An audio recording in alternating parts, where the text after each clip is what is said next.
What's going on, guys? Justin Florio from PNC Fitness, and today I want to go over my 7 rules that I believe will help you create a sustainable personal training business for your studio.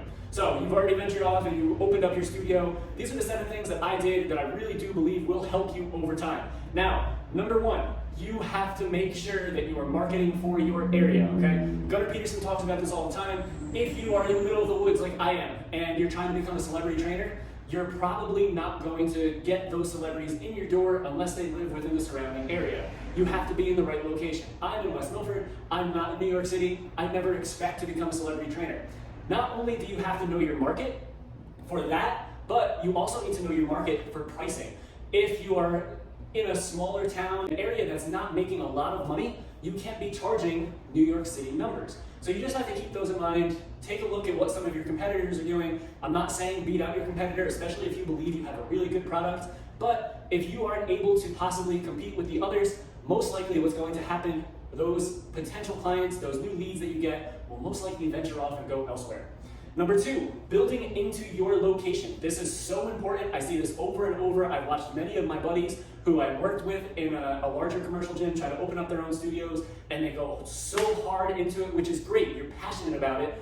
But if you don't have a good business plan, you're not going to succeed. My idea, I found this 1,300 square foot location, which gave me the ability to slowly build in. I could have went into debt and I could have taken some loans out and bought a lot of equipment, but my wife and I, when we started, and still to this day, 5 years later, we are still functional trainers. So meaning we only needed some dumbbells, some kettlebells, resistance bands, a squat rack, a barbell, some plates, and we were able to go from there. And then we got the resistance bikes. And then over time, the rower, and over time, I built from there. So you want to build into your location, not only with equipment, but you also want to make sure you're building into your location with the clientele. You don't want to get this large 5,000 square foot facility and only have you and maybe one other trainer in there and not have the place packed.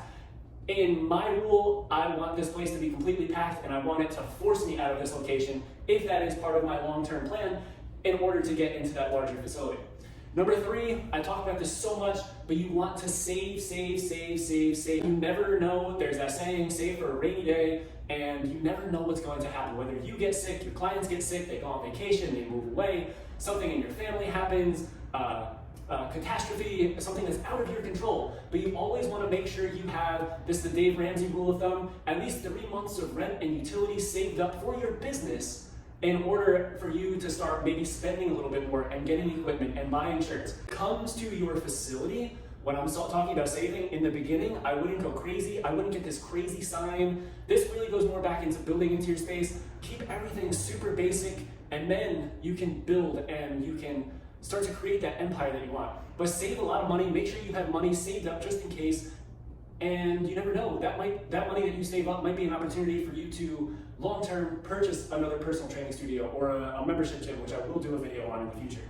Number 4, you have to have a good product. This should be number 1. This is the most important thing.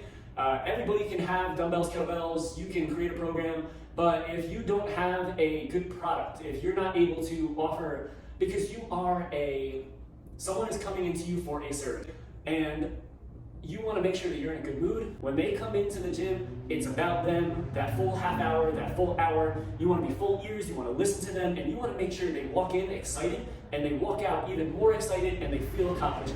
If that's not happening, you're not going to be able to sustain and keep a large clientele base. You want to make sure you have that steady base and then you build off of that. Number 5, convenience. Again, Gunnar Peterson was one of my guys who I looked up to when I started opening my facility, and I took a lot of his advice. When it comes to convenience with your location, the last thing you want is for someone to be stressed out and trying to parallel park in front of your facility. You want to make sure that the parking is super convenient. You want to be able to just have that client be able to walk right in.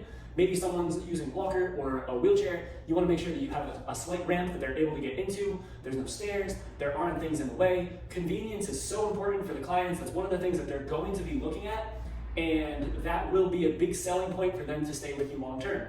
Number 6, I talked about this in a previous video, is give. Now, I'm not saying giveaway sessions because you are a person and you have bills to pay. Giving, whether it's apparel or I give everybody, I always have waters on hand just to give to people just in case they get thirsty. It's really important. People want to know that you're going above and beyond for them. You're always saying, maybe go for a walk. You're giving them homework. You're giving them water. You're giving them notebooks and a pen so they can write down their workouts for you. You're giving them access if they're training with you one-on-one to the online training, so they maybe have homework that they can do.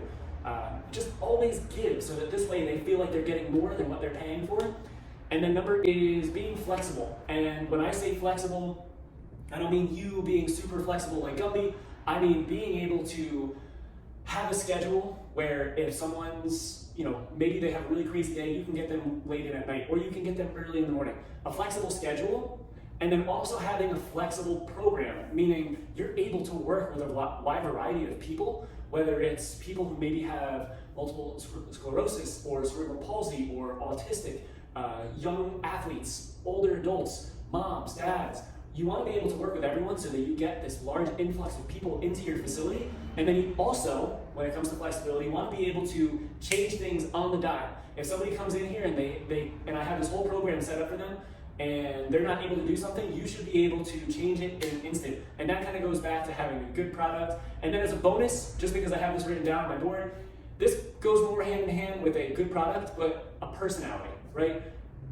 Nobody wants to come into a gym with a personal trainer, and in my case, it's a one-on-one facility.